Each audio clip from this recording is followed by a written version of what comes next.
Fala aí pessoal, tudo bem com vocês? Tô voltando aqui ó, após quase 2 semanas e hoje vamos ver aqui ó, como filtrar fundos imobiliários no Status Invest. Afinal de contas, os fundos imobiliários estão muito caros. Mas eu vou te mostrar aqui ó, entrando lá no site, você clica na aba FIIs, em busca avançada por FIIs, e aí você coloca alguns filtros. Eu coloquei aqui ó, fundos até PVP de 1, número de cotistas acima de 40 mil. Então, os que estão abaixo, não quero saber, quero só pegar peixe grande, liquidez média diária de 1 milhão por dia e patrimônio acima de 1 bilhão. E aí vamos ver o resultado aqui que ele me trouxe. Ele trouxe um pouco mais de 30 fundos imobiliários e eu ordenei aqui pelo PVP. Então tem ali, ó, o KNRI está no preço, né, PVP de 1, PVBI também, PVP de 1, e aí a gente tem algumas opções, né? Por exemplo, o RPR é um fundo high yield, temos também a LVBI, que é um fundo do segmento logístico, BRCO idem, e eu destaquei ali o VRTA, que é um fundo de papel, mas poderia ser também o IRDM, o VGIP, mas para hoje eu vou pegar aqui o VRTA, que é um fundo tradicional, né? E está abaixo do preço, está pagando legal, né? Um dividend yield de 12,74. Vamos entender um pouco mais a respeito dele. E também eu vou trazer a atualização da carteira pública do canal, meu burrinho lá na sombra. Espera até o final do vídeo para ver. Bom, o que é o fator Verital? O VRTA 11, ele é um fundo de papel, ou seja, ele investe em ativos financeiros de base imobiliária, como por exemplo, os principais deles, né, ou melhor, o principal deles, os CRIs, os certificados de recebíveis imobiliários. Mas ele também poderia investir em letras de crédito imobiliário, letras hipotecárias, cotas de outros FIIs, ele tem, a gente vai ver, né? E ele tem prazo indeterminado. Mas que é essa história de fundo de papel, né? Ou um fundo de CRI? O que é um CRI? Né? Um certificado de recebível imobiliário e como que ele surge? Como é que ele nasce? Então vou explicar aqui rapidinho. Então imagina que a gente tem ali o devedor, né? E esse devedor pode ser pessoa física ou pessoa jurídica, e ele vai adquirir ali um imóvel. E o que acontece? Ele passa a dever para um credor, né? Que pode ser um incorporador, né? Uma construtora, enfim. E muitas vezes esse credor ele não tem ali todo o dinheiro para poder terminar, né, aquela obra. Então o que ele faz? Né? Ele pega aquele pacote de dívidas de todos os devedores e ele cria um CRI, um certificado de recebíveis imobiliários.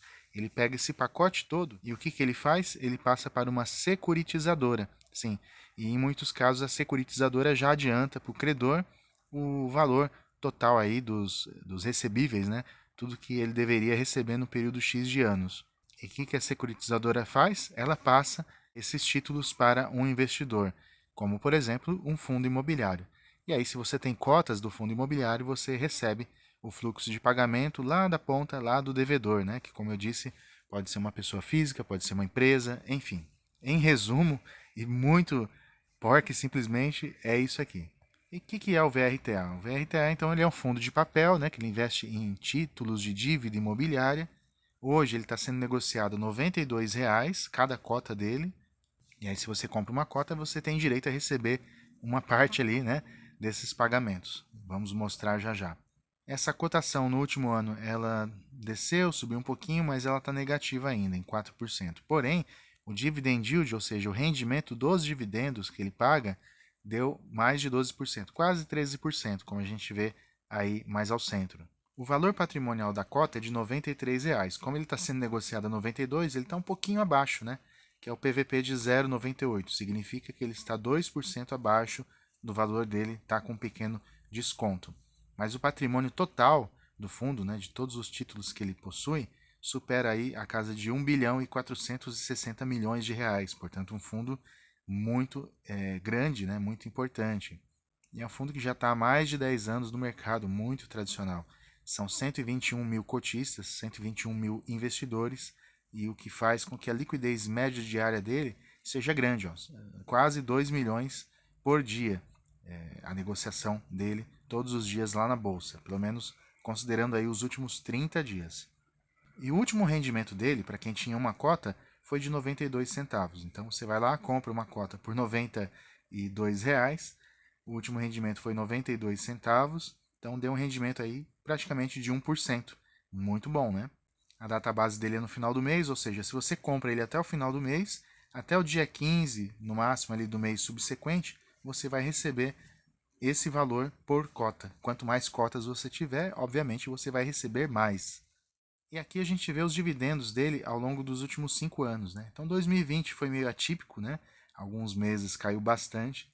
Em 2021 deu uma estabilizada, porém teve um pico ali, né? Um boom, quando a inflação ela subiu bastante, depois voltou ao normal e a gente vê que continua assim em 2023. São mais de 30 fundos imobiliários que possuem cotas do VRTA no seu portfólio.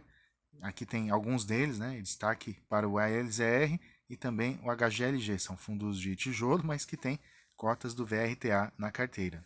No relatório gerencial do fundo, a gente vê aqui ó, as últimas operações adquiridas. Então, o fundo ele tinha um dinheirinho em caixa, o que ele fez? Ele comprou uma operação de IPCA mais 8,47% ao ano, uma operação que tem um prazo de 15 anos e é da Caixa de Assistência dos Funcionários do Banco do Brasil. Portanto, é um imóvel aí que tem um lastro bem bacana, tem garantias, né, caso dê algum problema no pagamento, mas muito provavelmente não vai haver problemas, né, com essa operação, e quem tem cotas do VRTA vai receber uma parte aí desses pagamentos ao longo dos próximos 15 anos.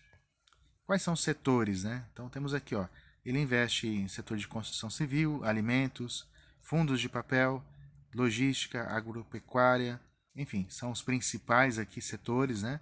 O principal indexador é o IPCA e 90% do fundo é constituído de CRIs, ou seja, né, títulos de dívida, quase 10% fundos imobiliários, né, cotas de outros fundos imobiliários, e ele tem uma quirelinha ali em caixa, né, 2%. Os fundos imobiliários em que ele investe estão aqui do lado direito, né? Aparecem ali. E quando a gente pega toda a composição da carteira, né, são mais de 60 operações de CRIs, nenhum deles supera os 5%. O que tem mais tem 4,30%. Portanto, é um fundo muito diversificado, né, com um bom indexador, que é o IPCA. Todos esses títulos, né, são títulos high grade, ou seja, tem muita segurança por trás deles. Lastro, né, caso dê algum problema, tem um lastro legal de garantia. Mas ele não está na minha carteira aqui do canal, meu burrinho lá na sombra, né? Até porque tem uma limitação, né, de número de fundos, então ele acabou ficando de fora quando eu montei essa carteira. E tá aqui, ó, o resultado de dividendos do mês de julho, sendo que o CPTS teve um resultado aí não recorrente, R$ 14, né, o que eu vou receber aqui desse fundo.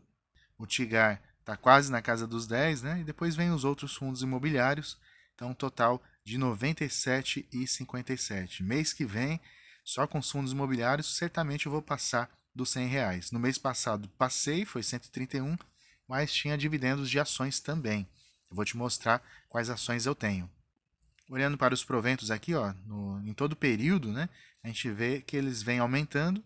Aquela barrinha maior do lado direito representa os proventos de cada fundo imobiliário e do lado esquerdo, mais em vermelhinho na maioria das vezes, são as ações. Né? As ações, quando elas pagam, acaba subindo mais.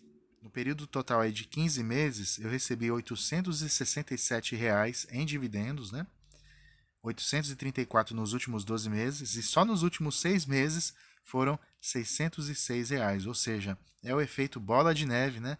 Cada mês que passa eu vou recebendo mais, e isso vai aumentando, e vamos lá, né? De pouco em pouco a gente vai conseguir crescer isso aqui. Aqui está a rentabilidade da minha carteira, né? No período 20,75%. Aliás, conta aqui para mim como é que está a rentabilidade da sua carteira, quais fundos você investe, deixa eu saber. Quase 80% aqui da minha carteira é composta por fundos imobiliários, mas tem também ações, né, que é o restante da carteira, que hoje tem um patrimônio de 12.636. Aqui são as ações que eu tenho, né, Banco do Brasil, Taesa, Copel e Sanepar, sendo que o Banco do Brasil, né, aumentou bastante. E esses são os 14 fundos imobiliários da carteira. RBVA é a maior posição no momento, seguido por Tigar e RBRF. E a maior desvalorização é o DEVA, por isso que ele está lá embaixo. Né? E MXRF que está carinho, então desde o ano passado que eu não compro, mas quando tiver uma oportunidade eu agrego um pouco mais. Nas últimas 2 semanas não fiz compras, estou analisando aqui ainda, mas provavelmente deva comprar uma cota do Becri ou do próprio CPTS, isso eu estou analisando ainda. Mas enfim, é isso. Se você gostou do vídeo, deixa seu like, me siga lá no Instagram, onde eu posto as compras que eu faço. e eu te espero para o próximo vídeo na semana que vem. Um grande abraço e até lá!